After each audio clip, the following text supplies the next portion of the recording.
Right.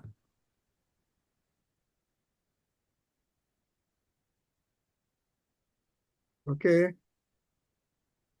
Sorry, I just want to say, Rita is not here today because she's going to doing some stuff in Leeds, you know. Yeah, she sent message to me. So, yeah. Oh, Holy Spirit is good.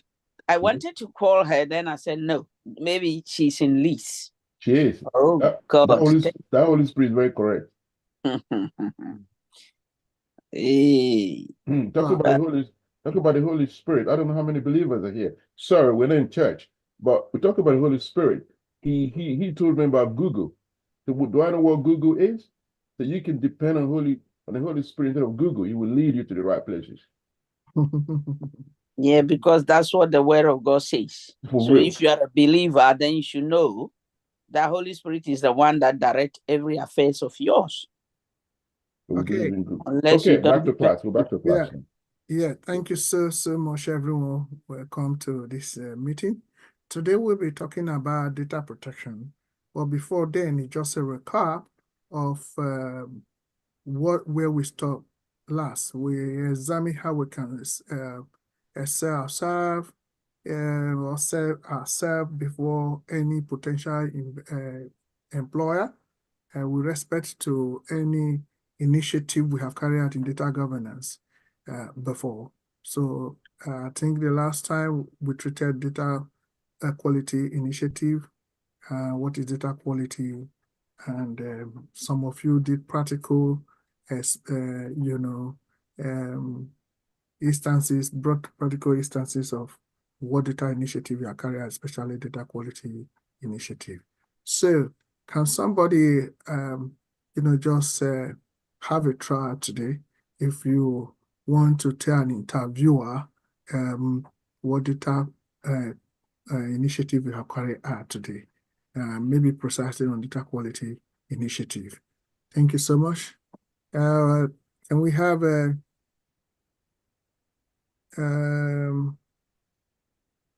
Sylvester? Selassie? Me? Yeah, because I pray. That's your name, Selassie. Stop for that one. Yeah. Well, not now. Okay, Ife, have you got anything to say? Me? Ife, have you got anything to say? Hello? Sorry. Okay. Sorry, I was data governance with data governance initiative you carried out before or present. We got anything to say there? Okay, you want me to? Yeah, if you want, yeah, so that they can pick it from there as well. Everyone, if it is possible. Okay. So when I joined my previous company, I spearheaded their data quality initiative within the market department.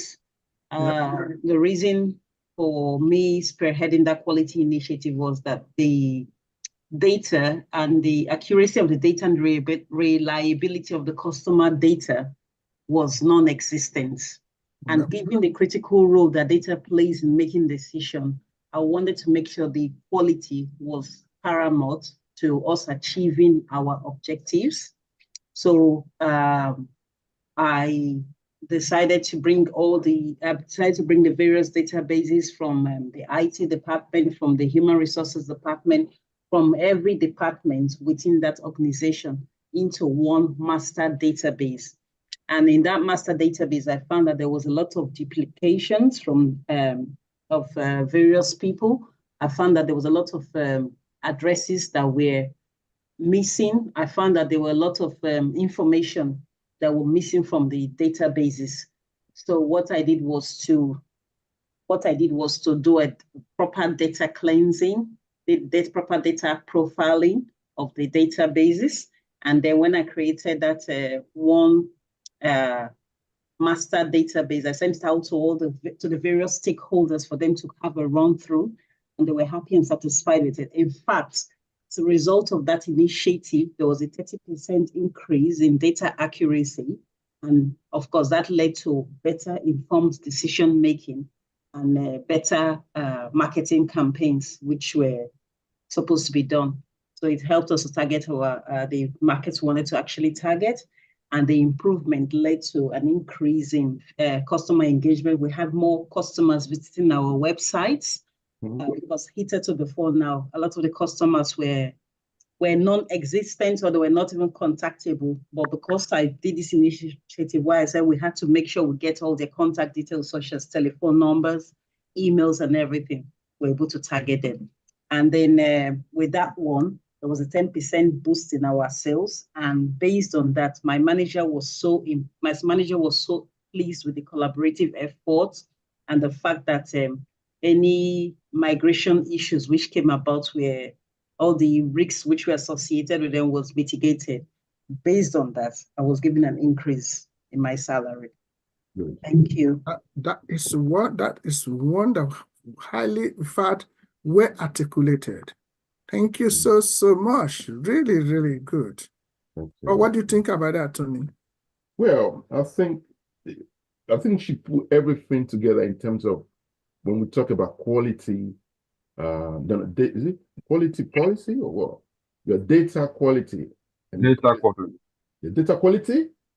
Okay. I'm sorry, guys. I'm still a little bit mixed up with using the right terms, but I know with data quality, that's what she's trying to tell us. Data quality, we're talking about its standards. I'm talking about the accuracy and consistency, and the process and data validation, which she done. And she mentioned the cleansing, that she put things together, remove what is not good, and trying to create something good. And the process of creating a new one, she makes sure that the quality of the data is good. And she worked with quality monitoring because first and foremost, she monitored the data that she has to work with. And through monitoring those data, she was able to understand that some of the information were inaccurate or there was no consistency. And with what she found out, her findings, she was able to adjust it and make it look good. And she was transparent in it, and she communicated the process by speaking to other members of the team to come up with something new, and everybody's happy. And her manager was happy with her as well. So she used all the process. She was consistent, she followed the standard, she used cleansing, and she monitored the quality of the data. So she did all that. Oh, thank you so much. Even Tony, you just did yours now. You used time to just carry out your own. Maybe it will be another time for you to be called again, but I think you just articulated something right now, isn't it? Okay. Yes. I mean, so what she actually did, okay. Yeah, I think she gave me the insight from her explanation. That's very good. Yeah. Did you receive the literature I sent to you based on that? Well, you send the literature like over I sent the literature about this, selling yourself in terms of initiative you carry out before. Yes, I got that. You haven't got time to go through it. I went through it just once, to be honest. Okay, all right. Yeah. So because I could see that you were able to articulate something, if not, you would not be able to pick what she said. Yes. That's very good. Okay, all right. Thank you, sir. So, go through the initiative. Everyone go through the initiative. It's something you have to do every time. You might escape it today, but another day you will not escape it because I will ask you the question. Okay. So, but what actually happened, because if you don't know what you're doing, you cannot articulate it before an interview or even a company. Yes. She was able to highlight the initiative itself. She made it clear that the initiative she carried out was data quality initiative. She was able to quantify the impact of the same by saying as a result of the quality initiative, she got up to 30% or percentage she may measure of reduction and insight from the customer as well. She was able to demonstrate, the problem solving skills by collaborating as well, having automated way of carrying a data audit thoroughly to make sure things are implemented with respect to data validation and script, to catch errors before they enter into the system. She was able to do that. She laid emphasis on attention to detail, Why she says she carefully pay attention to detail and very instrumental in maintaining data accuracy throughout the initiative. She mentioned the same, and she was able to communicate that by collaboration and having a cross-functional teams discussing effectively, having seminar and workshop, and able to carry out a culture of transparency with the teamwork to achieve their objective goals, the objective of the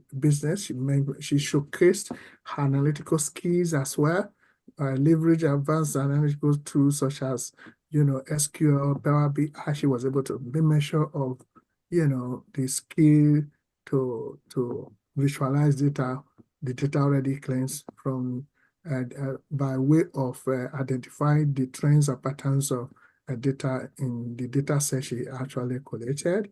Okay, she illustrated adaptability when she was even having some challenge. She was able to adapt and adjust her strategy to meet up her initiative, and demonstrated that. I prove example, of the story as well, and when things are inaccurate, can be flagged.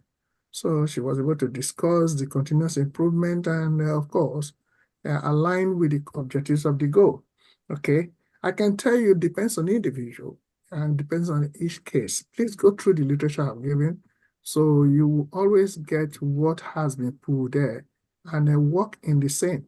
You can start in my previous role. I led a data governance initiative focused on improving data quality in a CRM system. With CRM means customer, relation management system.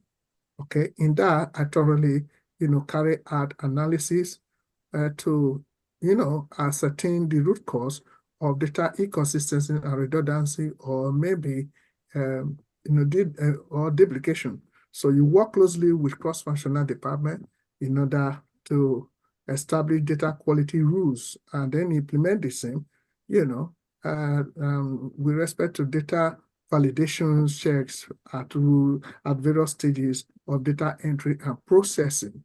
Okay, and then as a result, errors were minimized or reduced to 30% within the 6 months, maybe when you are establishing within 6 months because from roadmap, and then improve customer insight and more accurate reporting for strategic decision making. So simple thing. This thing does not take more than 2 or 3, understand it all the time. And what are you doing? What are you actually saying is what I'm training. Okay, so today I'm going to attend to focus on data quality or data protection. Okay, please take note and data protection today, and I may also ask some few questions, interview questions based on that. Is that okay, everyone? Yes, sir. Yes. Thank you. Yes. Please, I want you to listen and listen carefully.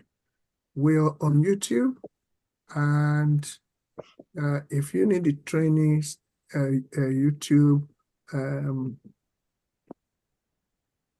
I will send the link across to anyone. So today is safeguarding data privacy and security. Have you heard the word safeguarding before? Yes. Okay. Is only one person who have heard the word safeguarding? Yes. Yes. Okay. If you heard the word safeguarding, it's good for you to understand the concept properly before we can go in. What is the word safeguarding? To protect. To protect. Another person?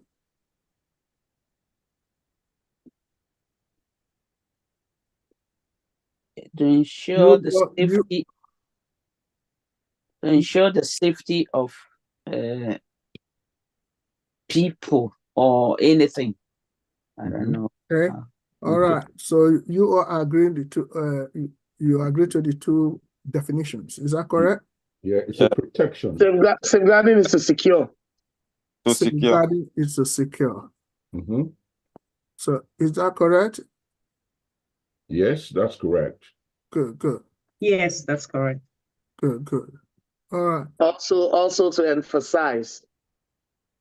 Okay. You say also to emphasize. Data protection. Okay, the person who is speaking now is at work. So no problem. Right. So anyway, we are treating data protection. Whenever you hear the word data protection, it means data privacy and security. So safeguarding is to protect, safeguarding data privacy and security. So a definite guide to compliance, regulations, and strategies. I have to make it that way in order for people to understand why do we really need data protection. It's a definitive guide to compliance, regulations, and the long-term plan towards the same. Very, very important. So, and it's more instructive. Let me just say, wherever you hear the word protection, it's talking about, whenever you hear the word data protection, it's talking about data privacy and data what? Data protection. Data security. Data security. So I'm only asking that to know whether we are still here. Okay. Yes. So this morning when I was training, I asked people some few questions, 2 people answer. I said, okay, those who answer should go. Those who do not answer should remain. So those who answer, when they have found, they now left. Those, before you look, now other people say, yeah, they were just answering, so they know. When I say go, stay. So when you are in a training, you need to concentrate on the training, except you can't talk. That is understandable. Is that correct? Yeah. Now, so whenever you hear the word data protection, we're talking about 2 main concepts: data privacy and data security. So data privacy is talking about compliance with data protection laws and regulations. Know that one very well, because that's why you see I talk about a definitive guide to compliance and regulations, and also the strategies. So data protection comprises of both privacy and security. Why data privacy is talking about compliance? Because if anything is wrong in terms of compliance, if there's a risk of non-compliance, there's going to be a big problem. Okay, so compliance with data protection laws and regulations. Okay, this actually focus on how to collect.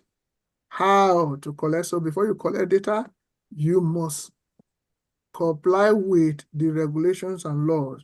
And one of the regulations of how to collect is what? Data structure has to be well followed. Yeah, what will be the what then? The policy. Yes. The policies, yes, sorry. Okay. There are policy of data collection, and you must comply with that policy. And that policy must contain... Structure is a category, right? Yeah, no, you see the same thing. You are right anyway.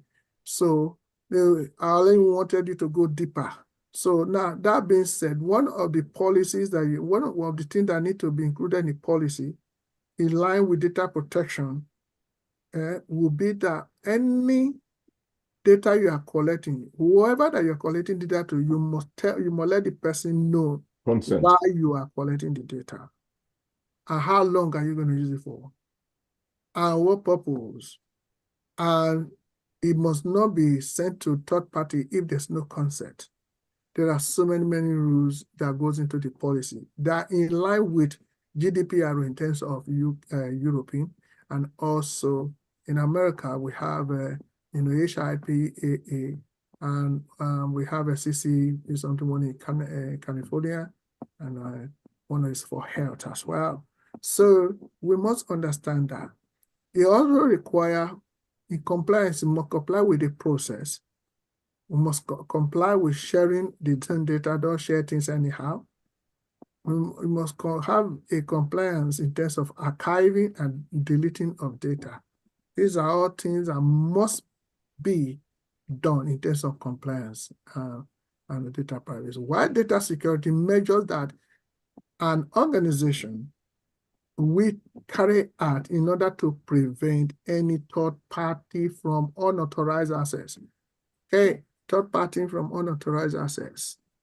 Okay, now, can you give me a scenario of such? Data security. Yes. Pastor, can you repeat the question again? Can you give me an example of data security? Oh, yes. There's so many examples you can give. Does someone want to speak first? Okay, so I can speak. Oh, yeah, you go ahead first. You go ahead. Right. So I mean, so from health perspective, security to patient information are stored securely. So you're not allowed to compromise the security, and one is only allowed to access certain information unless you're authorized to gain access. And you don't have access to everything. So it's all being graded to say where you're allowed to gain access to a certain part of South London, and that's what it is. And you can't just go and look at people's information and say, okay, I want to look up Salasi to see what's actually wrong with her. I can't do that. The system will lock me out and say, you do not have the right. What are the permissions? You have to break a glass. You break that glass, if you're not authorized, you can't break the glass to go through. And that's the way to monitor and safeguard people's information from my point of view. Thank you. It's a very typical example. Okay, any other? Yeah, but it goes deeper than that, so Pastor. In my own experience, following the details for, is there someone that wants to speak? Well, yes, me. Okay, yes, please carry on, madam. From my point of view, data security, well, example as I can say, security makes like, let me use NHS as an example of what I know. That's where NHS, if you are not, they will ask you, okay, simple, they will, because of data security, that is why a lot of organizations, they will ask you, it depends how their policy is and what they are to do. They will ask you, some of them will ask you of your date of birth, your address, your postcode, and also, like as I say, NHS, they will even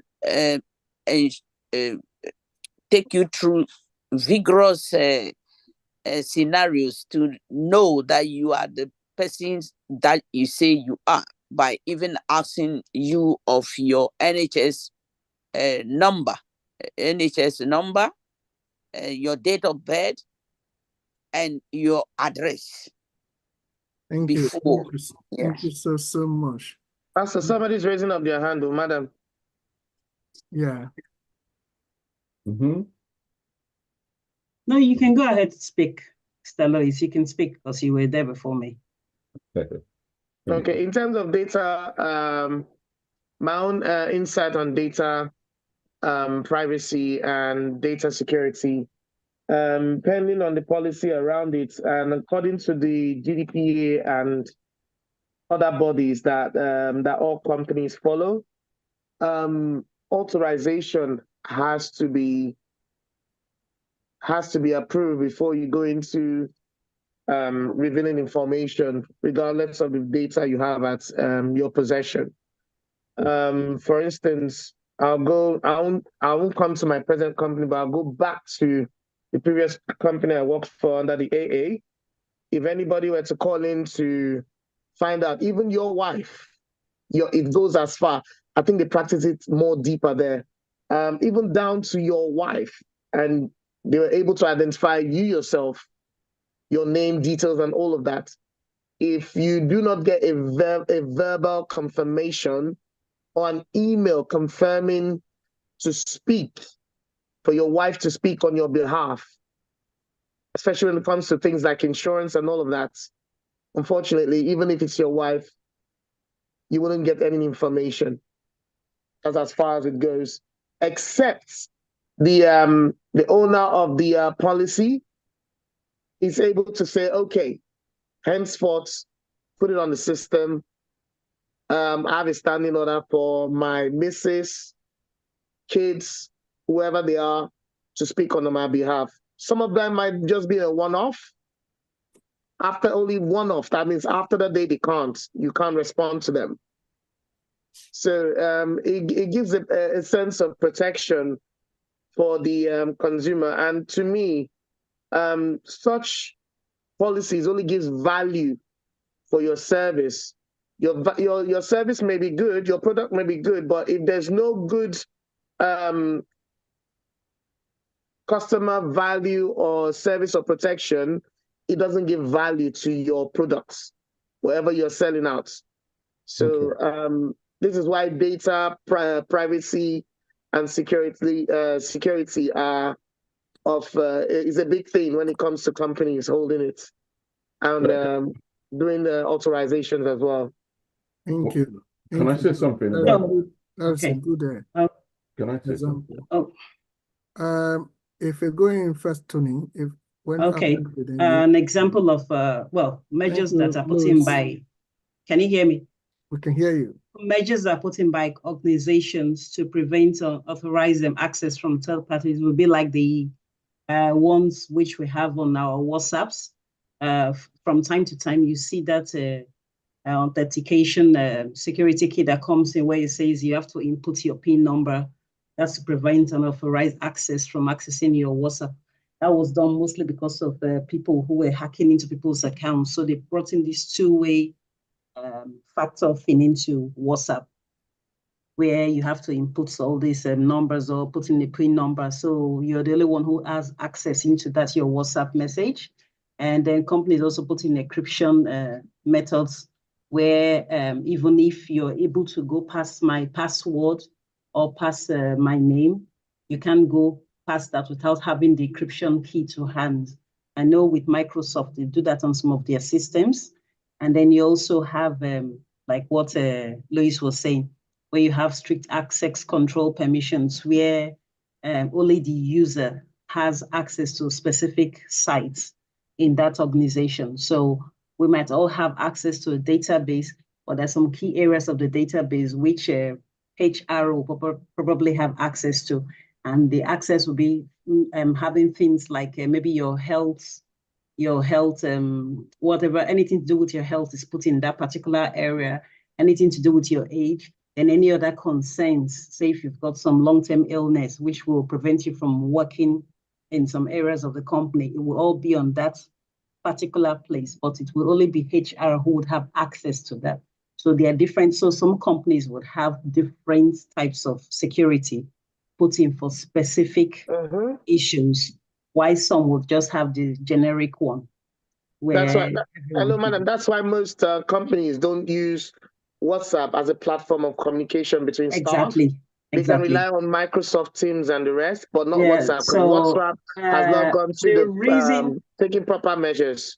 Okay, the reason I mentioned WhatsApp, don't forget that WhatsApp is owned by an organization called Meta, and that is but if you remember the last election, I chose Peter Obi to campaign, and some people who were actually in back in Nigeria, I was here in the group of the UK, and some people who came in later started sending links to people, and they got access to their contacts as well, scamming people. No, but the reason I mentioned WhatsApp, it says what security measures the organizations put in place. So I was using the owner of WhatsApp and their own security measures put in place on WhatsApp.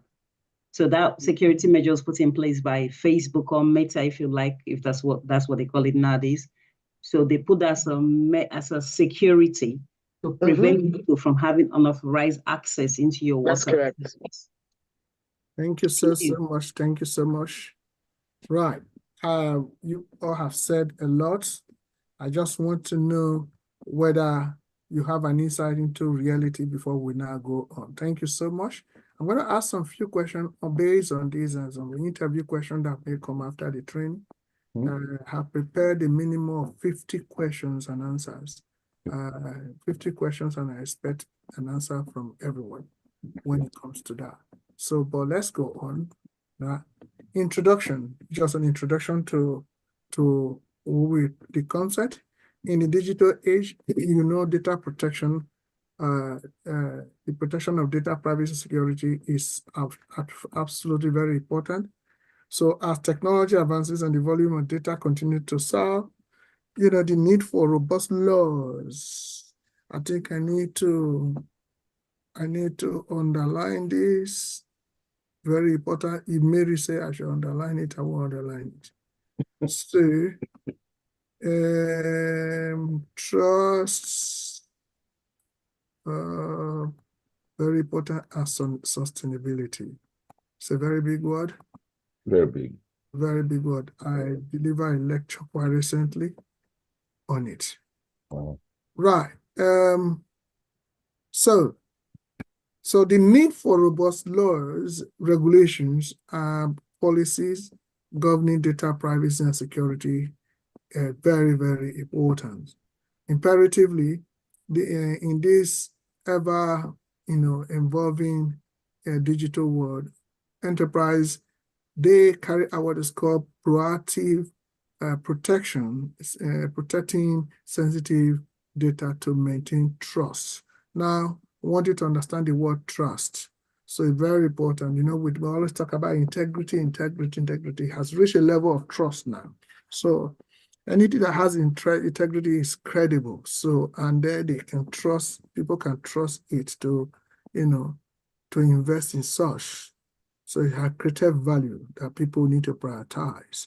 So to maintain trust, comply with the law, and ensure their what? Sustainability. Okay, is that agree? Is that agree? Yes. Yes. Understood? Agreed. Yes, sir. Okay, when you have the word robust, what does that mean? Place and then recover from that. Those are the protections that I need to put in place. Then, after I've done all of that, I need to ensure that I comply. We may have internal regulations Hello? Oh, are Robust you laws. speaking from where? that I have.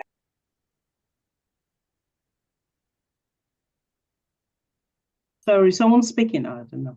Yeah, I mean, this is from Paul. Okay. Cool.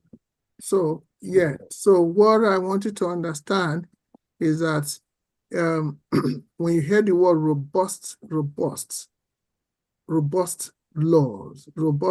laws and regulation, it Yes. simply means that you might be working on a program, and the program, you now have a lot of data to deal with, more than as expected.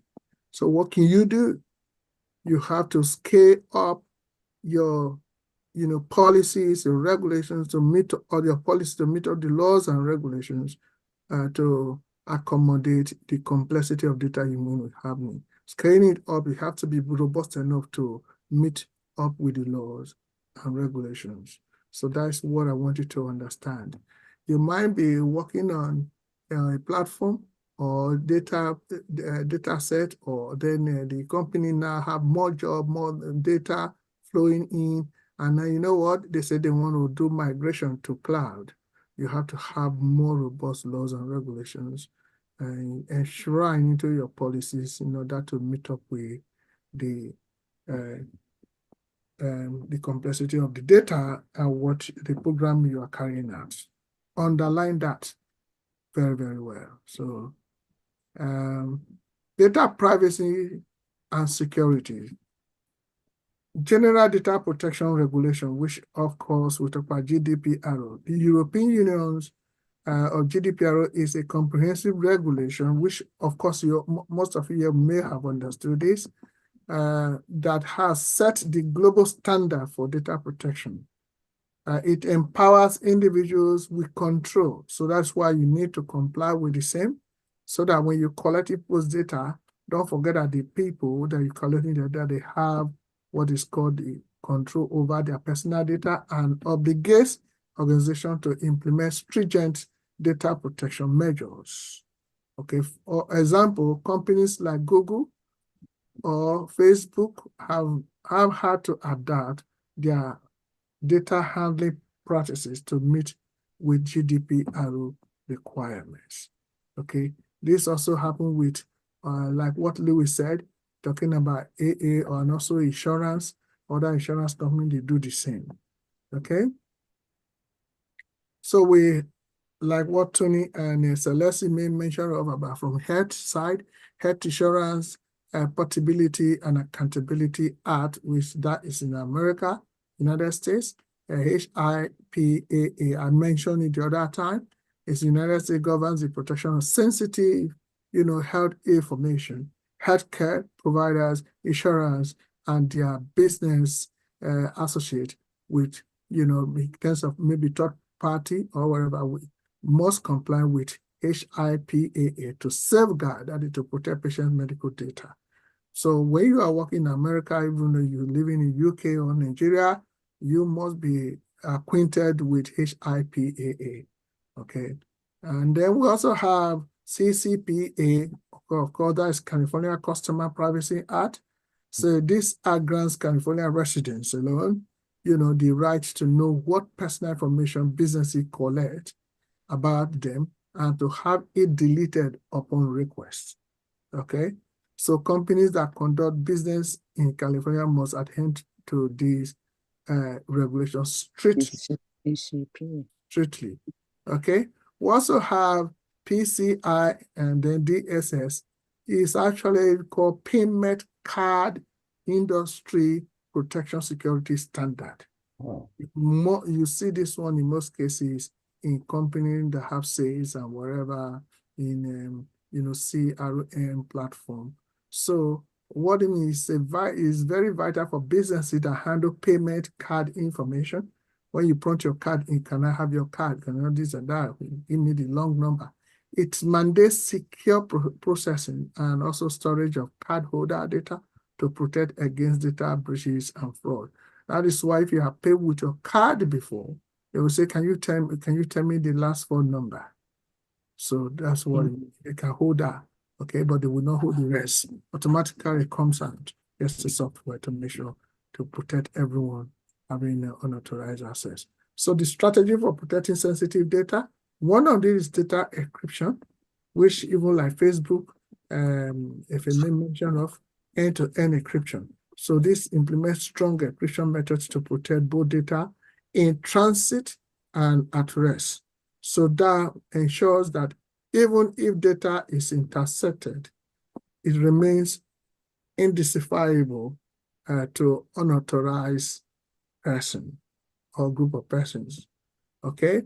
So encryption is very important, is end-to-end. You can do that, you have to carry out, even if you have, when you have an interview, you can always send you can do an encryption. You can practice it anytime, okay? Then we also have what's called access control and identity management.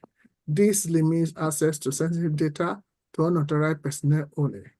This involves, setting up strong authentication measure, which if I may mention of the other time, role-based access control and monitoring access activities. This is actually practicable when you have a company with a lot of departmental functions, functional departments, which of course not all the head can have access to the detail of other people. So they have to limit those, limit those who can have access to such sensitive data.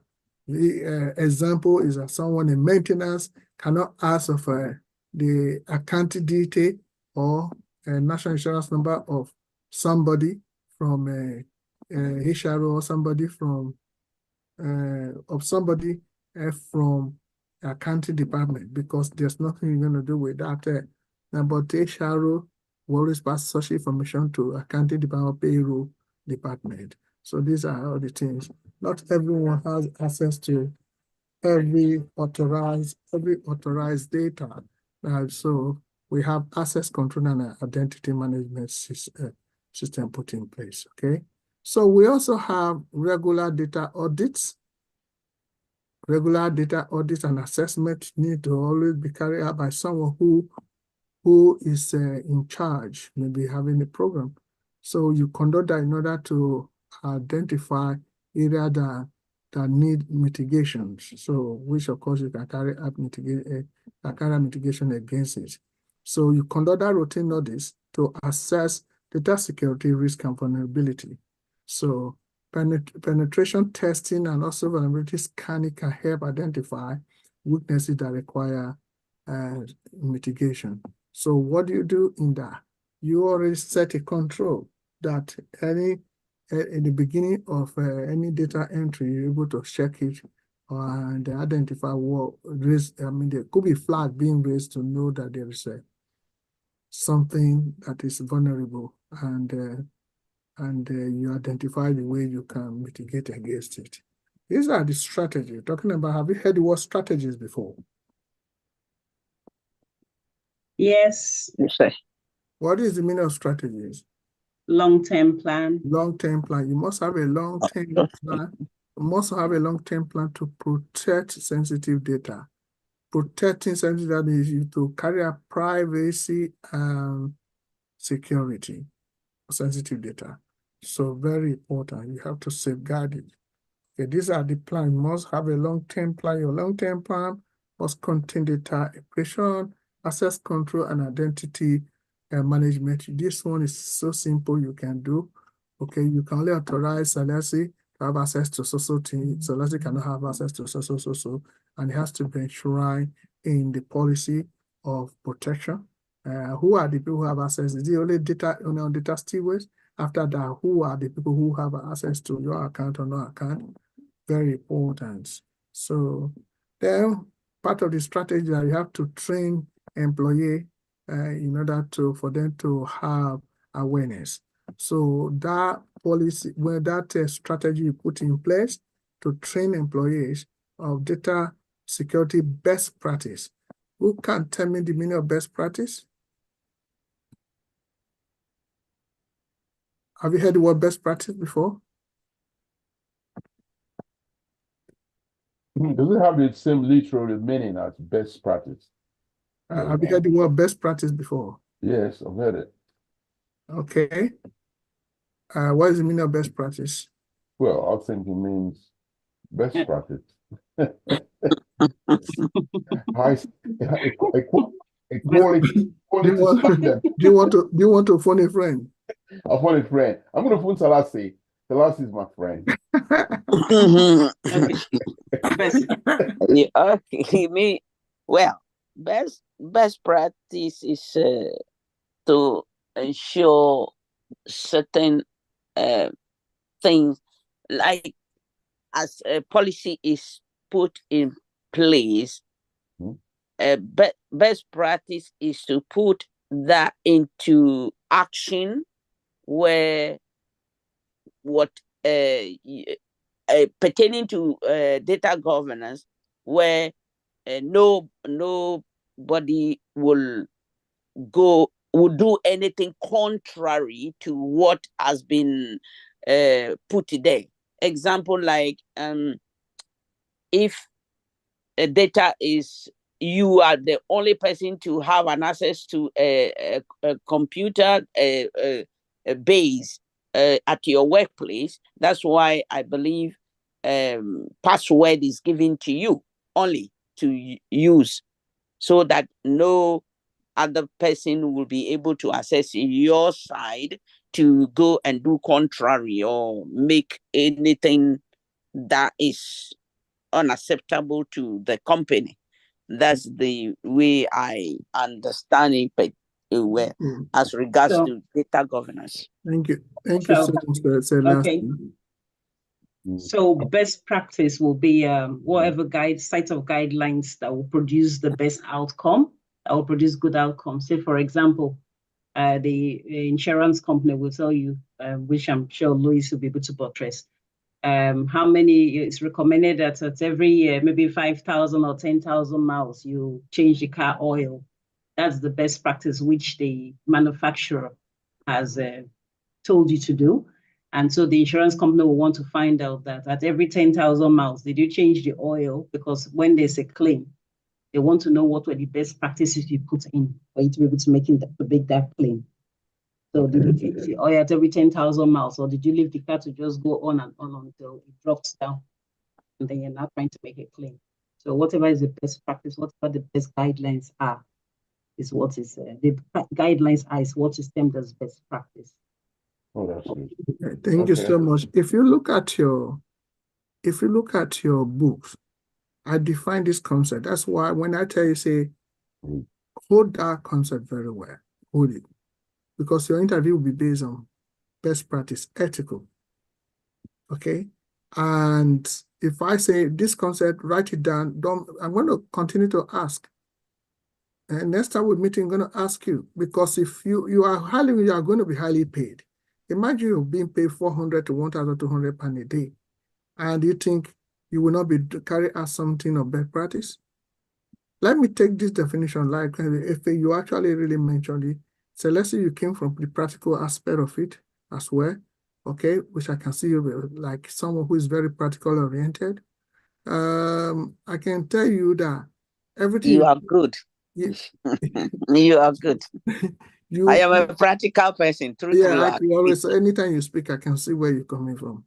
So the thing is, I want you to understand that best practice, whenever you hear best practice, talking about standards, really standard, maintaining the good standard.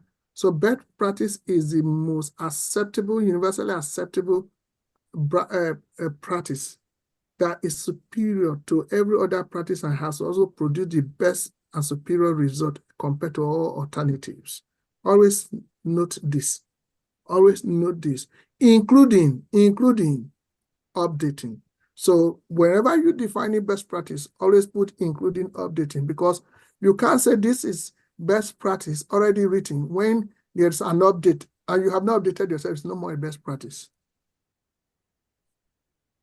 So very important, like, oh, this thing is very good, but there's a new software. It is a practice that software need to be updated. Okay, very, very important. Best practice. So it's a best practice for you to train people with respect to, the data protection.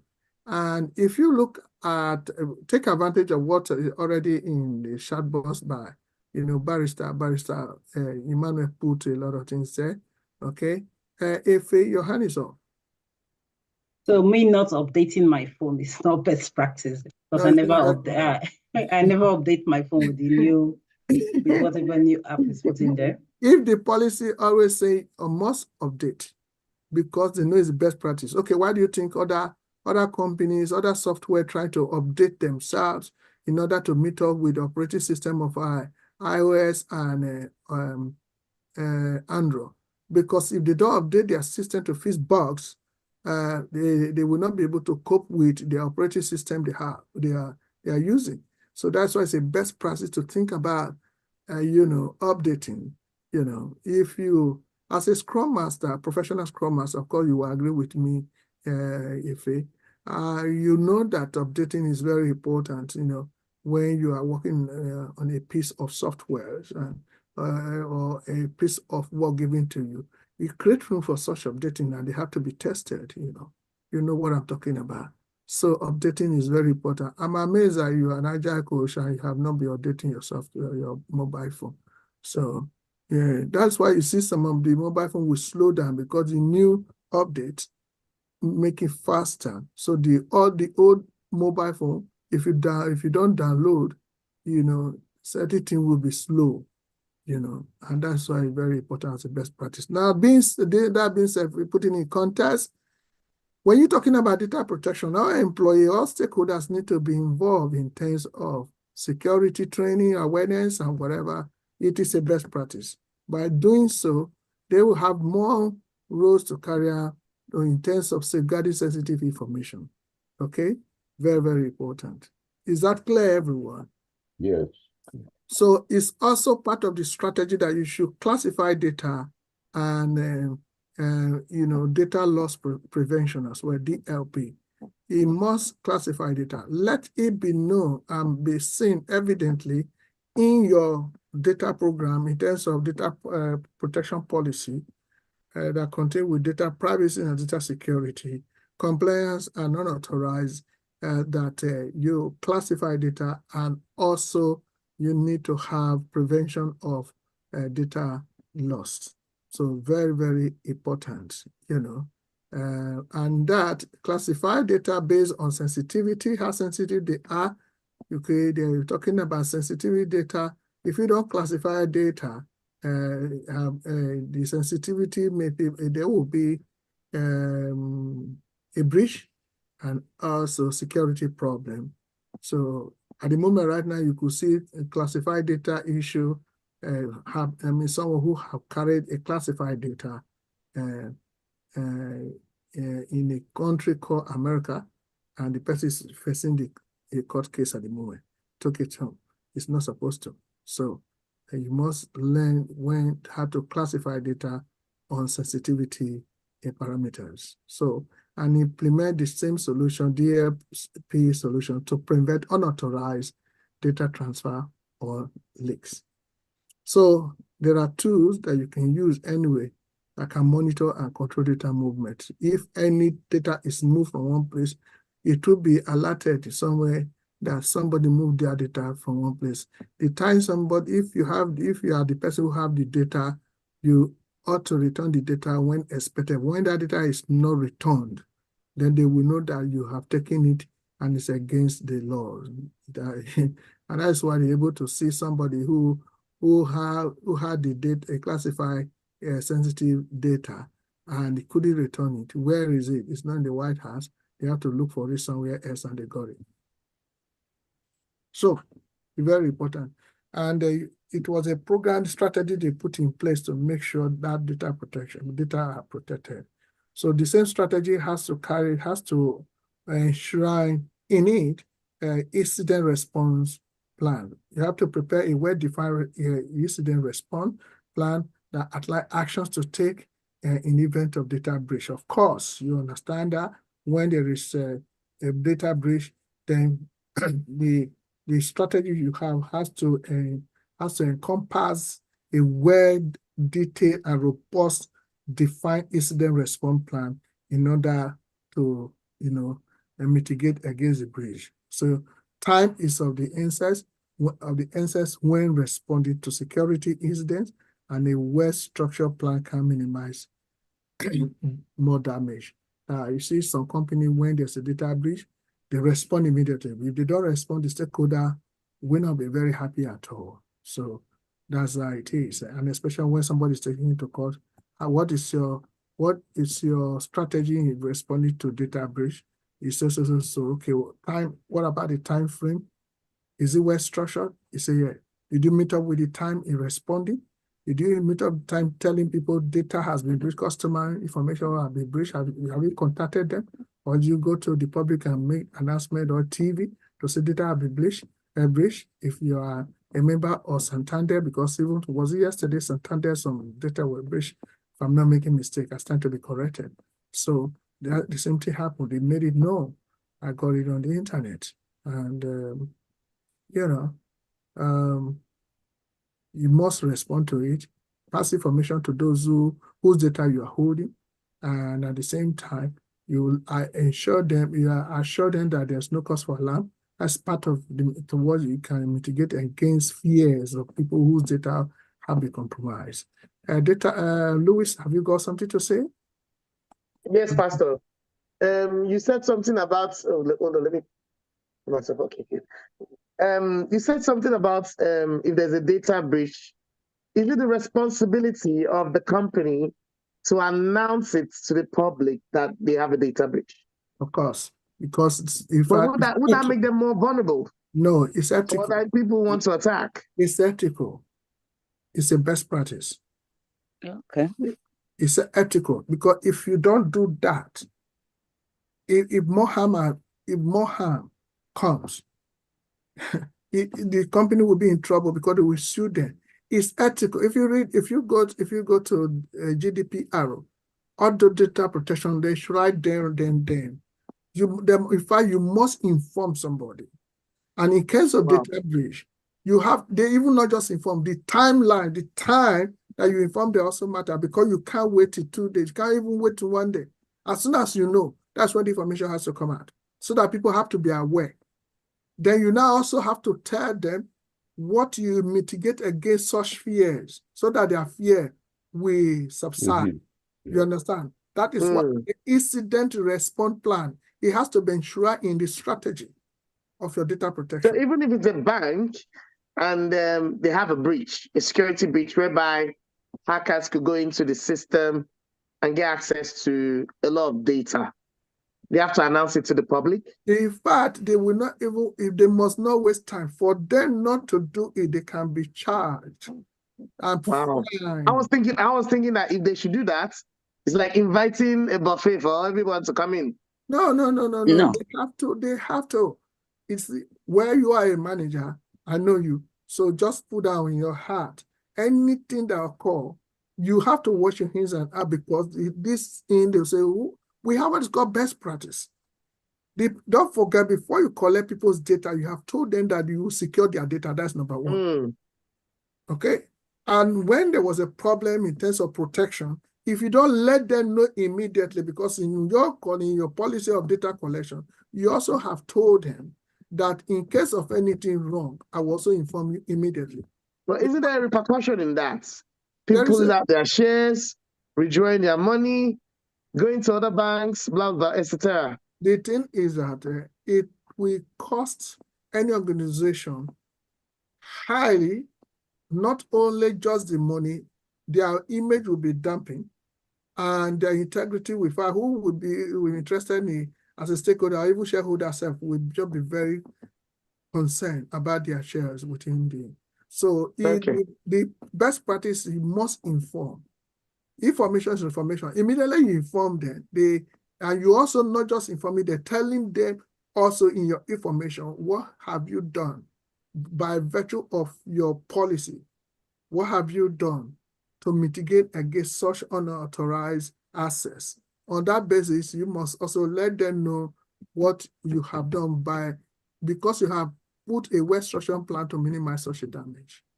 There's already a damage, but you have to minimize. Somebody wrote on the chat, a very good example is diesel emission, where they are paying almost £10,000 to owners such as cars, and this is the best practice. Okay, the damage to is it that emission issue about VW motors? I remember that one, Volkswagen. Yeah, very important. I remember that one. Something is wrong. Not only that, even I've received a letter from, these legal people. They say the whole information that I have, they used to write to me for Mercedes. I don't even answer them. Now they're writing me for Jaguar.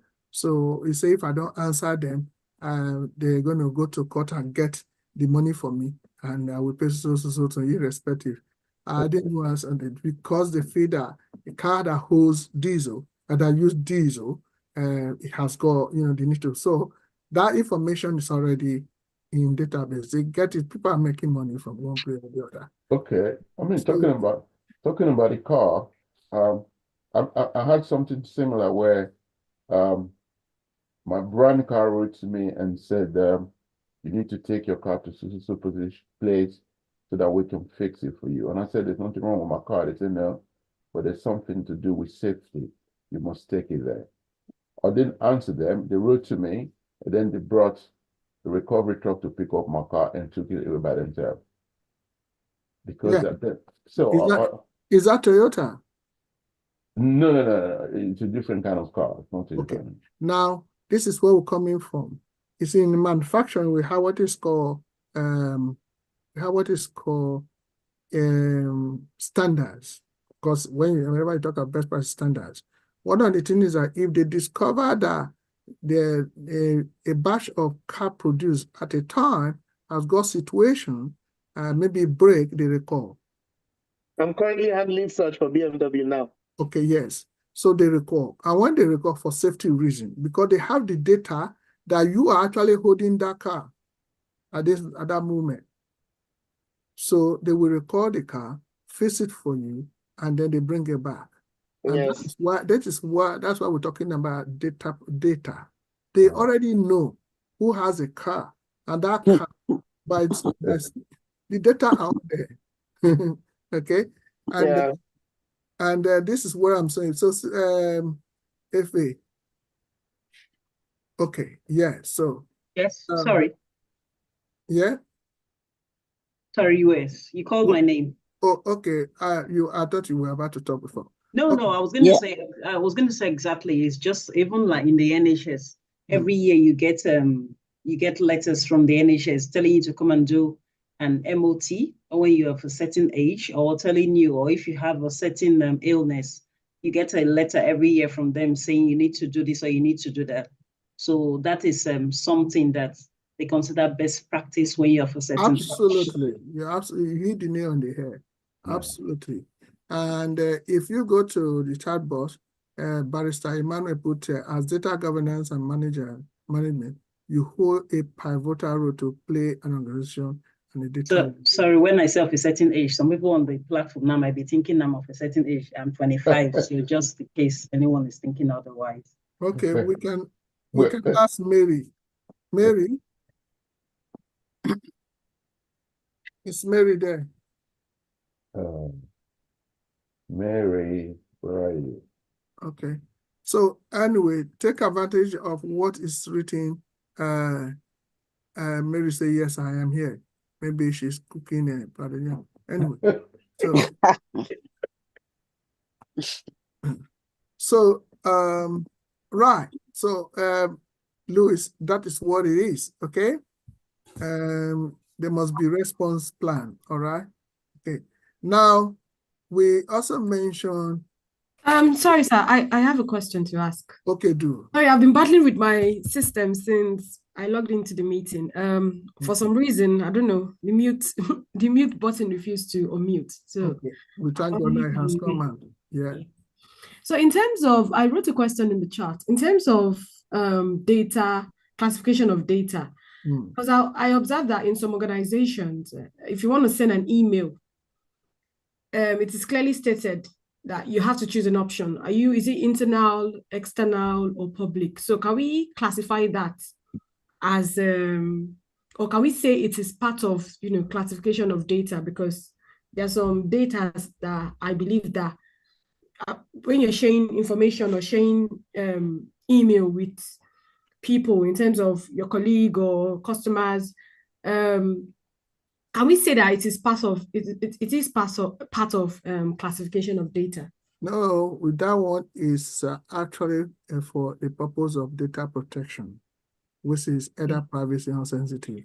Because through you, they can get into another person's email within this.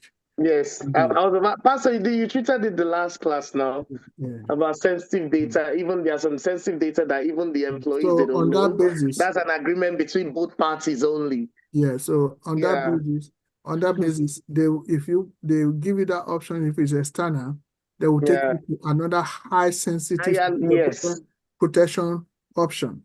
High sensitive protection option. As your data is going out, they block anything coming in with that.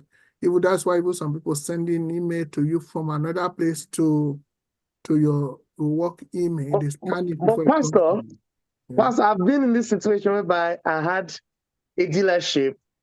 We are all talking about interlinked. But if a customer were to call, oh, look at what this dealership is doing to me, and I tell them, okay, I'll connect you. The customer will want me to address the situation. I know how to address it, but I'm not authorized to give whatever. But if I get the opportunity to speak to the dealership, and I'll tell them that check your agreements with either Aston Martin's or BMW. You're supposed to do this for this customer now, because I already know.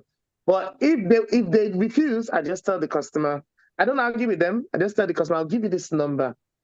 They will talk to them and tell them to do it. Yeah, and the customer will be wondering, why can't you talk to them? And it's not my place. Even if I know, I can't disclose it that I know. I I can only disclose to the dealership that I know you know I know you're supposed to do this. But if you tend not to do it, that's fine. I'll just take their name, tell the customer, speak to this other company. They are like the overall people who actually guide the policy in terms of the relationship between all third-party companies. And they will tell them, listen, we are so people, do this for this customer. It is what is in our agreement here between you and this other company. And instantly they do it. Yeah, because they know the policy. And they are being charged for it because now they're, whoever is disputing it is in trouble. The other person. Absolutely. So, Mary, has that answered your question? Yes, sir. I can repeat it again. So simple that they give you that option in order to ensure high protection. If you take external, they will migrate that email to the higher protection side that can take care of both privacy and security. So that when it goes, if there's going to be a reply email, it's going to be easily scanned quickly before it comes to you. Because if they enter the reply, they may enter the company through you. So data protection is very very important when they give you such option.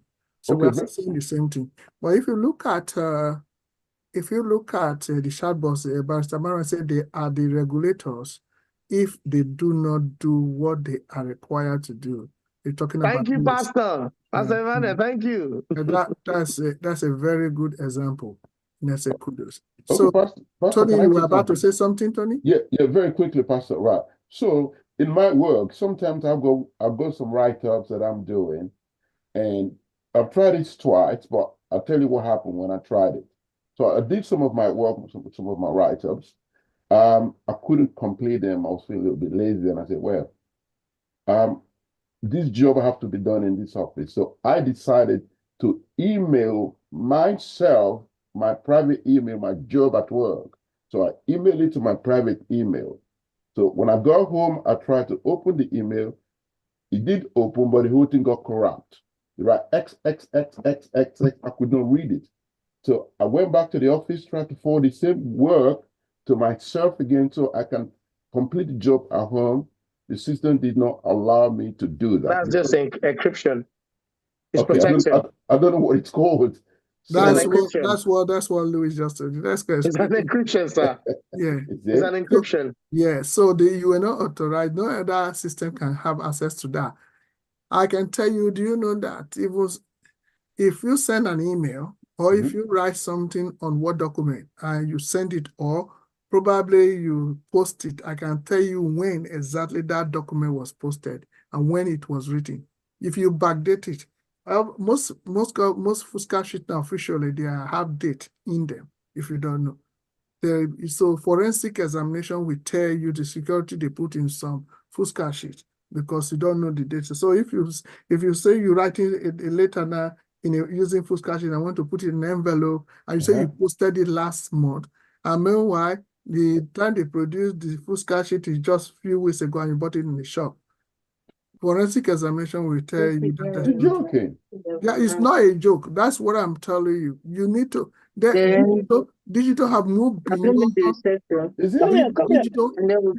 Digital has moved beyond as we think. It's not by eating and drinking. I want you to absolutely. So digital have moved beyond that. Can I ask? Louis, is that Jeffrey? Oh my God. Yes, sir. Can I ask this question, please? Do. Yeah, my question is,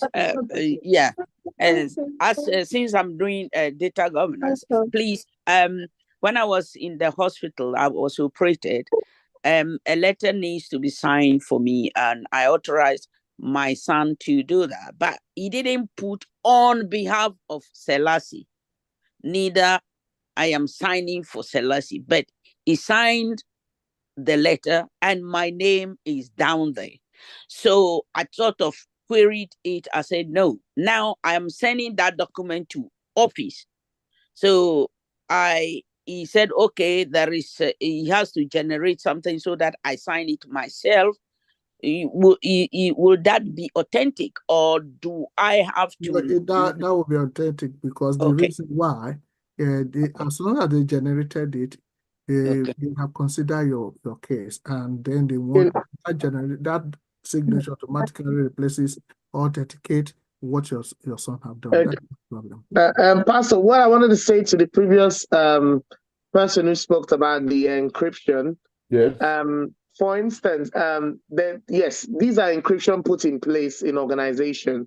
That means if such things should happen, if you experience such things, it only tells you the level of which your organization or the company is treating data as a whole, which is a kudos. That's for you to know. But even during your induction into the company, in order not to reduce such people, because what you've just done, believe it or not, your system has already reported you that you transfer data from it calls an unsecure network to it takes it to an unsecure. Even your email is private, they call it unsecure. Yeah, so you can only use your company email and that is why the encryption is put in place. Only your email would allow you to open such data and you look into it. Mm-hmm. The moment you transfer such emails from out of the secured network out of it, it becomes unsecure. And that is when the security measures will go into place, which is part of cyber security and whatever. I have to go now. Sorry. Yeah. So the example is that example like the emails you are sending to us, our what do we call it? Our way, like what you learn now, you send it to us, and you decided to forward it to somebody.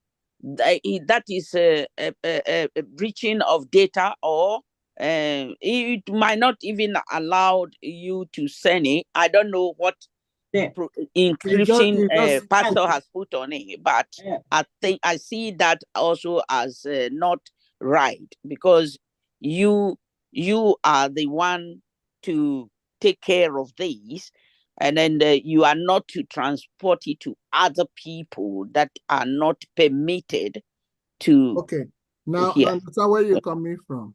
The company doesn't recognize any other email that will deal with that case. So when you now send it to your private email, the company will not authorize that. There's encryption already. So under encryption already, if you go against it, the company has gone against its own policy. They have to comply. And like Louis said, you have indirectly reported yourself that you can send documents across. There are companies who are very sensitive. You work in financial world, when you have investment and you're going to see how it is. It's very, very important you don't play with that. Of course, NHS the same thing. So some companies bounce it back. Bounce it back immediately. Yes. So they don't even allow it they will put that is breached the company's policy. Yeah. So they don't allow it to go. Careful. And then for some other ones like our pay slips, Mary will attest to this. When they send it to us, you can only access the pay slips, I think, using your insurance number or your date of birth. You can't, no other person can open it apart from yourself. So except that person has got your date of birth written in a different format from normal date of birth, they can't open your pay slip. You understand that? Very, very important. Thank you so much, Ife. And if you have opportunity, please go through the chat box before you leave here today. Copy everything in the chat box and make sure you go through. Those are practical. To barrister putting a lot of things there at the moment.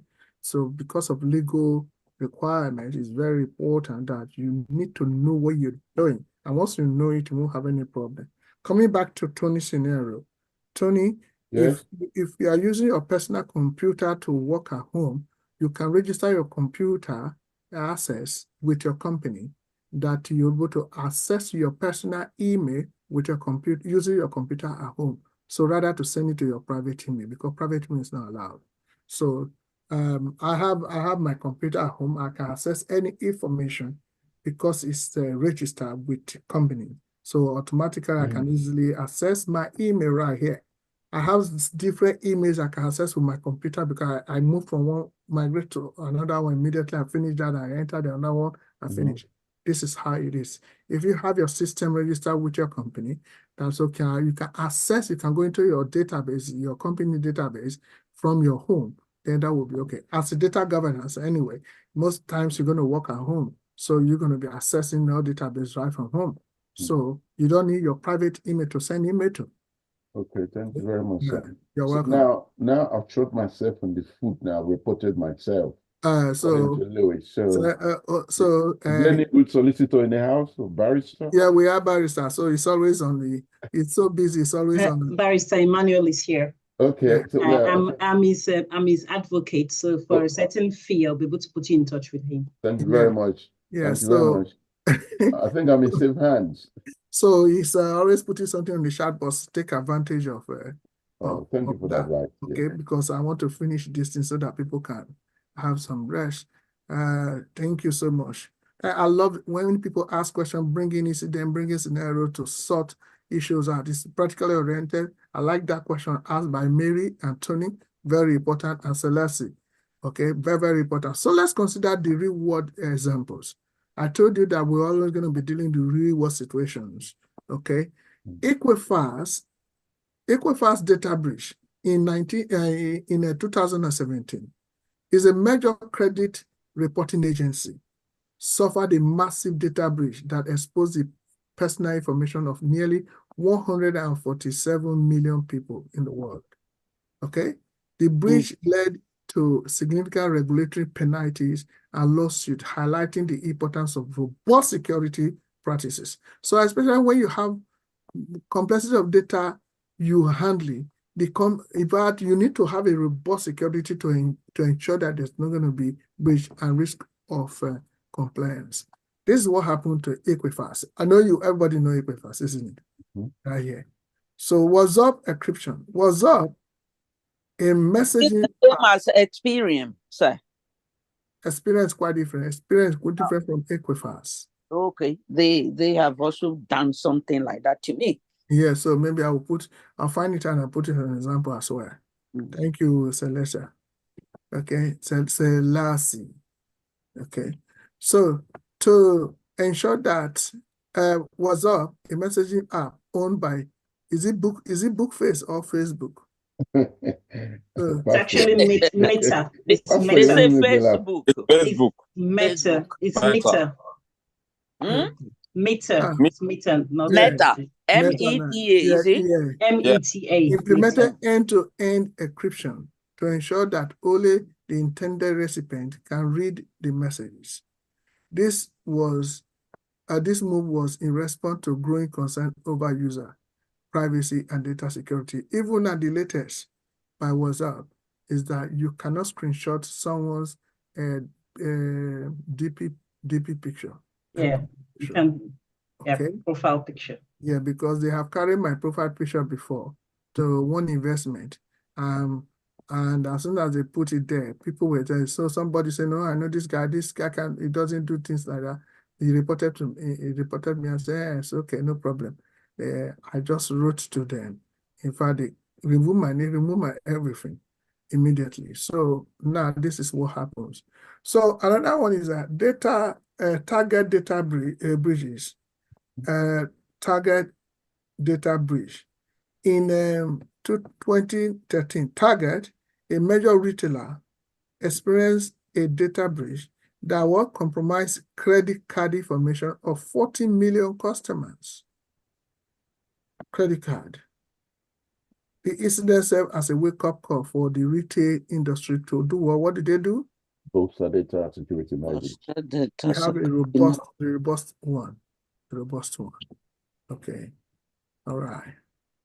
So, in conclusion, data privacy and security have evolved from mere compliance requirements to what? Integral components of business strategy and customer trust. I think I should put it. Mary, do you want me to highlight this?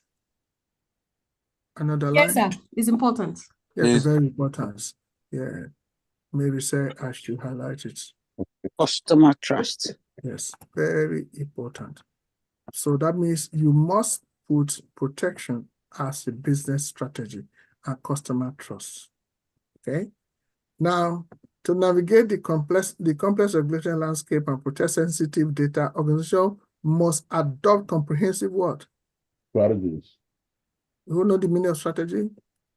Long-term plan. Long-term plan. Long-term plan. You must ensure a long-term plan so that there will be that we meet a business strategy, business goals as well. That's good. Okay. And it's very important. And have you learned something today? Yes. Yes. I have, yeah. Have you learned Yes, something well, today? Yes. Can I ask a question? I saw a word, hissing. Which one? I saw a word hissing in when you were dealing with DLP, data classification and all that. When you were, yes, hissing. My question is, okay, before you were looking for it, my question is, if you realize that your everything is being compromised, like me, as I'm always saying, I'm just a novice in all these, even Facebook, all these Instagram and all this, I don't really, but unfortunately, I have come across with people that have linked all my contacts, all my everything, and they are trying to put like information about me even onto the internet. So what do I do about something like that? My email, so now what I realize, you see, last I have to give you Google email for you to send me these to be able to get it. If you send me anything in my Hotmail, which I have linked with my bank, my everything, that had been my lifetime email, they will either intercept it, it will not come to me, they will send it to or iCloud, and the ones that they want me to see is what it will come to me. So what do I do in a position like this as regard to data governance? You're talking about regard to data governance. Because that's what I'm learning. Sorry. Okay, you go first. So I think with your email, I think you have too many emails in your email account. You need to delete most of them. Because if you got too many emails in your inbox, then you won't be receiving a lot of emails. Because that happened to me before. That is not the issue. It's not about too many emails. This is something that has gone, that someone, okay, I will be very blunt here, even in Ghana, I don't know, he hide people to enter into one of my email, which is Yahoo. That is why I don't use Yahoo again. Yes. Okay, so straight away I can see that there's been a breach on your inbox, and you would need to tighten the security on it. So I think if you go to, normally with my own inbox, there's a way you can put in, add in more security on your inbox, even on Facebook, to prevent unauthorized entry of your accounts, because it looks to me like people are. Are we talking about access or receiving emails? Access to my everything. So you see that my bank, HSBC, is always constantly like guiding me. Look, you can see on my phone on authorized, authorized ad entry. They say scammers. I'm just fed up. I don't even know what to do about my madam, phone. all you have to do is these are just technical issues in terms of what is it called, security, in terms of what you're talking about. You're addressing access to your emails now, and to my phone, and onto my phone. Your emails are on the same email address are on your phones, right? Yes. Okay. Because I become no, I refuse to say I'm invalid. Oh, okay? But then people have taken advantage to get to my phone now. I don't even, I can honestly not take my phone now and be talking to you about any private things. You understand? Now, there's what they call encryption. Okay. Encryption phones. If you notice, this is why companies like iPhones, Android is also good, but depending on how you can set up your security. But for those who are that vulnerable, they go for Apple phones, the iOS platforms. They are more encrypted in terms of security for people. And that is why they pay a huge price to get those devices in terms of even laptops or phones. In your own case, if you are addressing access to your email, even Yahoo gives you rights to protect. Apart from their own encryption where they are monitoring emails, they don't go into your emails, they monitor the traffic. Now, if they see there's too much traffic coming to your email, they'll send you an email and say, okay, would you like to set up, what's it called? An authorization, whereby another step of level, apart from just your email and password, to get into your email. Why is that? The traffic going on, which they see. They're not going to allow you that, oh, this is a scammer coming. No, they're not going to do that. But when the traffic is always coming into, because the IP reports it, the IP we use, these are all the technical terms I'm telling you. They send you emails. You might say, okay, ignore it, I'm comfortable with my email, but they have a reason why they're telling you, change it. Set up more, even if you have fingerprints for your phones or even laptops, for you to gain access into these email accounts. Because some people have this attachment to their email. For instance, my name is Louis Ikpeku, and I have an email that says louisikpeku@gmail.com. I'm so attached to it because it's now my name. But unfortunately, I have failed to put measures to protect myself in terms of traffic. In terms of traffic, I'm not saying the email is out there like a window to receive mails, right, or information. But when I'm talking about tracking, I'm talking about people's different IPs visiting that email. Yes, that's what I'm suffering, sir. If it's too much, what will happen is that the Gmail will tell you, set up more encryptions. Yes. Okay. I don't know how to set anything, sir. Change the address. Okay, don't worry. Yeah, but you see, my worry is now when I change it, somebody say, okay, do a new email address, but it's the same phone. No, don't I'm worry. using iPhone. Don't worry, we'll find a way to sort it out for you. Maybe her passwords, so she can try. Maybe, madam, you might need to even use your thumbprints. Use your thumbprints.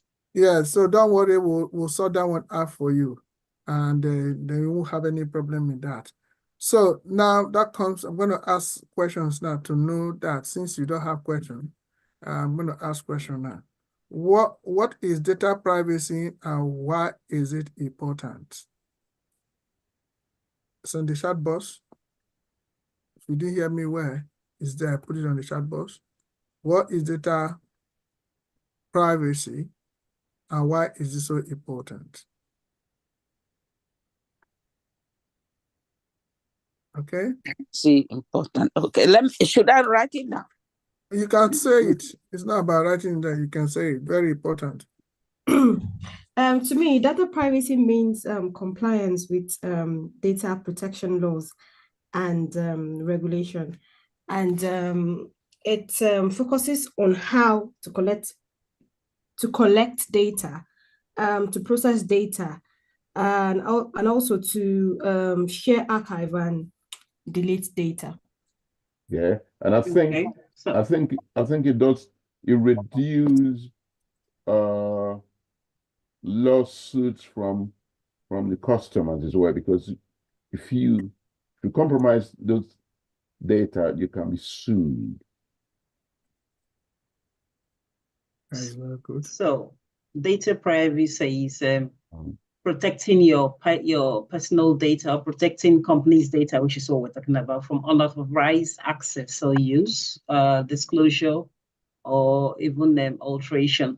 So it's a critical element, and It ensures that data is only accessible to those who have been authorized to use it, and also prevents the data from being altered. So of course, if you don't get the data, there's no way you can alter it. And the importance of it is that, like what I think was Mary said, it complies with various policies, the various data regulations, and of course it prevents breaches, like what Madam was data breaches, like what Madam was saying, that she reckons her phone has been compromised in some way or the other. Okay. So anytime when you define that concept of data privacy, make sure you mention, compliance with laws and regulation. Let that seriously come in. Okay, a very, very important. It's a way of safeguarding data in line with predefined or determined legal framework put in place and regulations within the jurisdiction where you operate.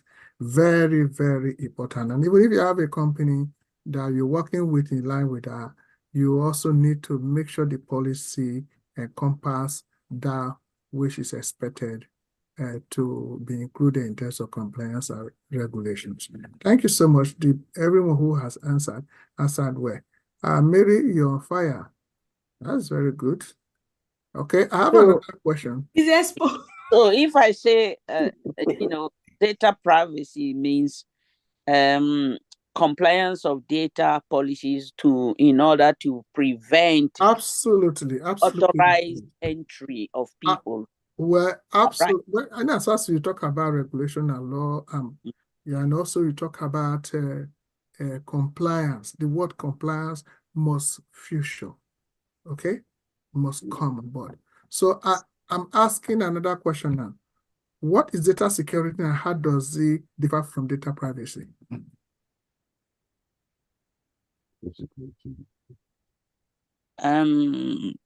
I'll say maybe. Okay, can I have a go?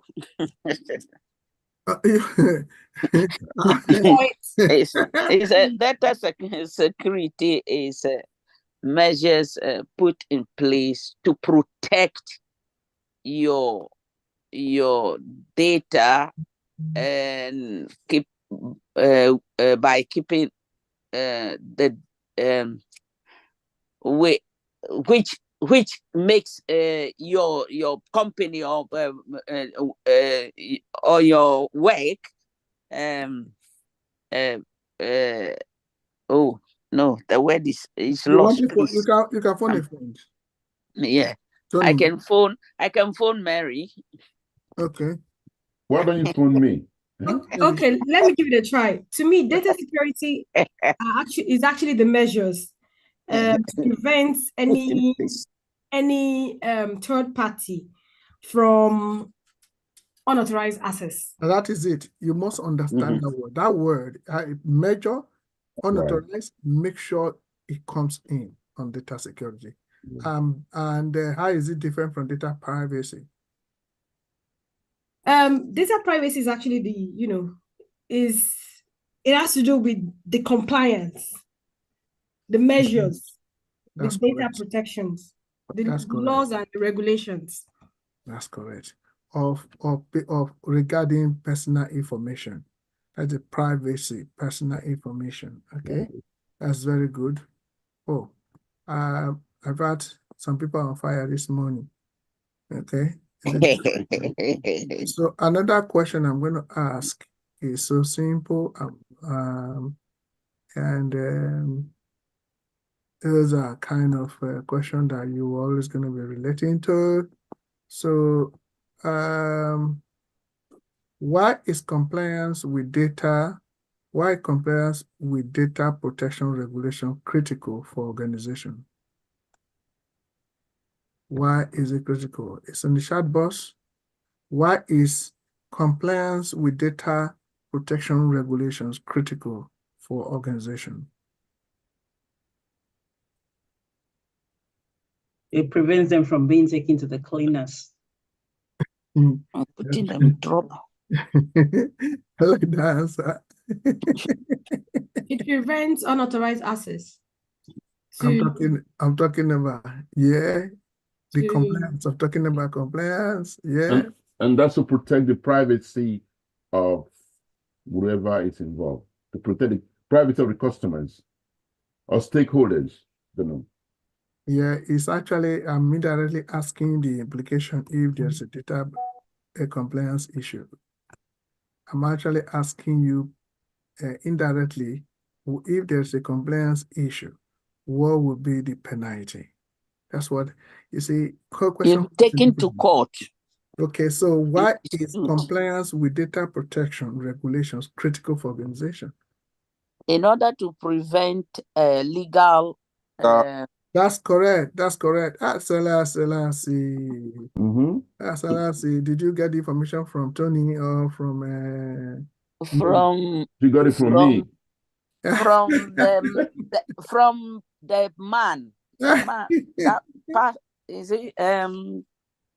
Maybe the barrister, the one who says he's going back to work. HPPA, whatever. Yeah, so now I want you to understand the answer to that question is compliance is essential to avoid legal penalties, maintain customer trust, and protect against data breaches. Pastor, you make it very simple. Very simple. You always like, you know how to make it simple. Oh, you mean I know how to make it simple? Oh, you're such a funny person. Oh my God. Okay, that's good. So, when you're talking to potential interviewer, don't speak too much. They don't need grammar. Just say it as it is because you know what you're doing.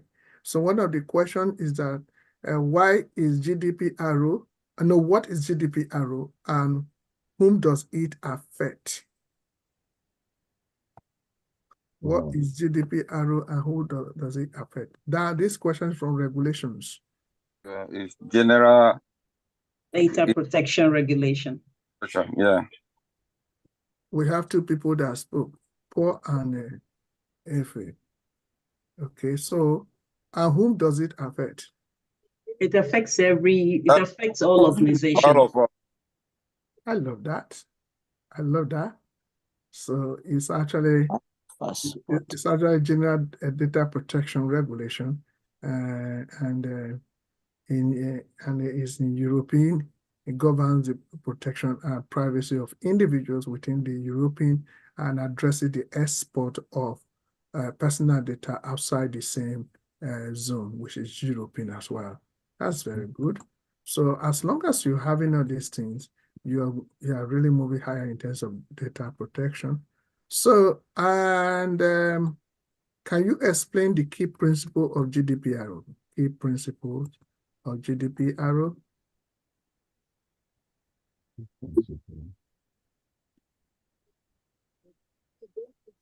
Can you explain the key principle of GDPR? I just want to take a guess. Okay. To set a standard for data protection. I love that. Love that. So probably you're not aware of it. Let me give you an answer to it. Is the key principles include lawfulness, fairness, transparency, purpose limitation, okay, data minimization, accuracy storage limitation, and also integrity and confidentiality. Please take note of that. Take note of that. Okay. You won't send it to us, sir. You have it there now. You are on this. I'm putting it on the. You want me to send it to you? Yeah, email, sir. Oh. Sorry, the way I'm sitting to write it. Okay, all right, okay. I will send everything to. I will send everything to Celeste because you demanded for it. Yes, sir. Me, sir. Yeah. All of us, sir. And me too. Everyone solicitor. Yes, sir. So what is CCPA and how does it compare to GDPR? CCPA is California Consumer Privacy Protection Authority. And Privacy authority. okay, Is it authority or how yeah? does it compare to GDPR? GDPR is our European one. I'm not sure. That's correct. Europe. So do they ask all these questions during interviews? Yeah. No. The thing is, I'm preparing you to be a strong man. That if you are facing interviews, like you've been there for years. Okay, so we have to mention this regulatory. Yeah, but when you talk, when you are talking, you talk like a professional, and as well, Yes. because you have what you know what you're talking about. Mhm. Nobody understands. So one of us went to interview quite recently. When they asked the person, they said, "This role you are applying for, don't you think it's too low for you?" God. Because before she went, she gave me the job description and analyzed the job description. I had a meeting with her, seriously, like no man business. And I said, these are the questions they're going to ask you on JD. These are the questions they're going to ask you on your CV. So based on this and that, and don't talk too much. This is how you should be. Give simple answer. Don't speak too much grammar. Okay, sell yourself for the next 3 minutes. This is what I'm doing to all of you to sell yourself. You don't know what I'm doing. Preparing you for a really strong one. Because you want to earn money, no problem. Follow simple instruction. That's what Louis told you. Just listen and follow.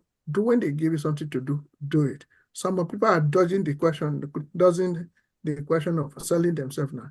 I can tell you, those who are making effort, put those people forward for an interview because there are jobs coming in. I send it to them. So because they are ready. So, all right. And okay. Interestingly, we have had a lot of candidates who went for a lower position or role and they got bigger one as well. This is, yeah, I mean, like those who are on fire today, I know them. We have strategies. I'm going to ask a question. Sorry, apart even from data governance job, if you go for most interviews and you're able to bring the practical aspect to it, just like we're doing on this platform now, yes, it always enhances you and helps you better. Especially when they start asking questions like, tell me about a difficult situation you have faced in the past. Yeah. And bring up any of these examples we use here. Even in data, thank you, Efe. Even in data governance, that's a number. If that question is shown back, that must come. It must come. So, but when you're able to sell yourself first 20 minutes, or first 3 minutes or 4 minutes, you're able to discover, say, you are adaptable when you face challenges based on this and that. Most questions that come on data governance concerning what challenge have you faced, people will always answer that locating a data owner and also some of the stakeholders, they don't want to buy into it by virtue of the fact that what is in it for me. So what do you do to mitigate engage? And in that manner, you know, as a best practice, you have to make sure you organize a program and workshop and seminars, inviting them so that you explain the data program, the data governance program that you are having, and how will you communicate the same. You have to make sure you have open-ended question and sometimes close-ended question, and let them be not only a spectator of your workshop or lecture or seminar, but you have to make them to be more glorious participator of the same. So you ask them question, they answer. You ask them question, they answer. And because from their answer, you cannot see the level of people you're actually dealing with in terms of awareness and deep revelation of what the program entails. So you know what to do. Collaboration is very important. So by the time you say your program to any stakeholder, especially chief executive, they'll buy into your program. This time around, when you hold meeting with them for them to be data owner, especially not only one functional department, they will say they will be. So this is how it is. So they are trying to ask you the difficulties you're going to face and what you already have so much difficulties that you face. So you're in your head. So you just bring the scenario in. Some people are very good practically. Like if you hear, is far better good in practical than me. But I combine both of them. So at the end of the day, when you bring the practical aspect of it to illustrate the situation you're actually facing, this is practical oriented program. That's why you see me asking this kind of question. So you must articulate strongly, converting all your theoretical analysis to practical action every time. And when you get it, you'll be very so happy when you get your job. So happy. You want to see another interview coming. Sometime when you finish from here, when they're interviewing, you don't know who is interviewing who, whether you are the one interviewing them or not. So it's very important. So don't run away from question asked. The last question is that what are some effective data accretion strategies? What are some effective? Don't forget the word effective. Most answers to questions are in the question.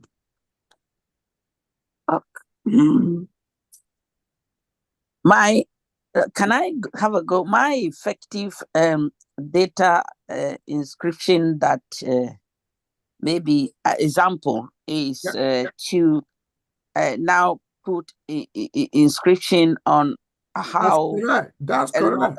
A long-term, how I can do it for a long-term inscription on my phone that people will stop hacking into it and doing things. So that's my example. That is really, really good. That is really good.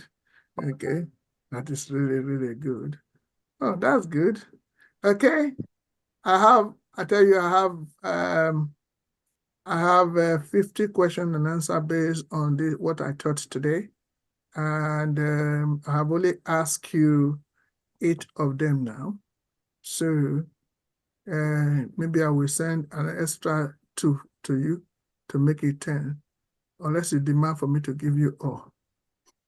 I can have all, sir. If you want to send it to us, please send it to us. Then we can be very meticulous.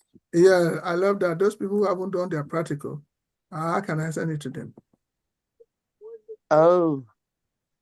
I think this will prepare us for practical, isn't it? I have prepared you for practical last time we met. It's just that you were here. You were not here. So you know me, I'm a practical woman now. Yes, you can see it. So yes, you have to prepare me on the practical aspect. Do our practical parts. I have told you. Hello, sir. Yeah. I sent you guidelines of preparing yourself in practical, and also I sent you an example of the same, not only just guidelines. I sent you example of the same. So I expect that even if you don't have anything done by your own self, you can repeat what I said across to them. So you okay. When they say practicals, I'm talking in terms of, okay, you said you send me somebody that will be taking me onto the computer. That's what my practical, in terms of my practicals, I mean. Okay. Yes. Okay. Protection. So this week, I will send you, apart from what I've already sent you people, I will send you guys, I will send you literatures and also send you a link that you will start doing your certification that will lead to another assignment that you will carry. Is that okay? Yeah, that's fine. Please read, just Barrister Manuel reminding everybody, say, please read out what I have read. It's okay, you're talking about. The Barrister Manuel say effective strategy include using strong instruction. Yes. Algorithm. I got, is it algorithm? Algorithms. So is some of us have been asked to apply for managerial position when we went for interview. Please, let's take advantage of everything we are doing here. As Barrister sending it to you, what is saying here. No other institute or training provides a holistic and robust training as what we do here. It is not theoretical, it is practical and lived a live experience. So this is from Barrister Emmanuel. You can copy everything you have on the chatbot before you go, and there are things you have received here. So is that okay, everyone? It's the exact time to close, and I will wish us to close right now. Okay, you enjoy yourself? Absolutely. I have. I don't know for Mary and Uncle Tony. Auntie Mary, I don't know for you. Have you enjoyed yourself? Yes, I am. Yeah, good. Auntie Mary has enjoyed herself. Okay. Then I'm happy. That's good. Celeste, our monitor. Yeah. Class, So, platform prefects. yeah, so I want you to go back to literature I've given to you. They are not for you to just receive. Go through them. Go through them. Yes, sir. I will. I'm always But happy if I you see see this. here, I cannot copy what you said we should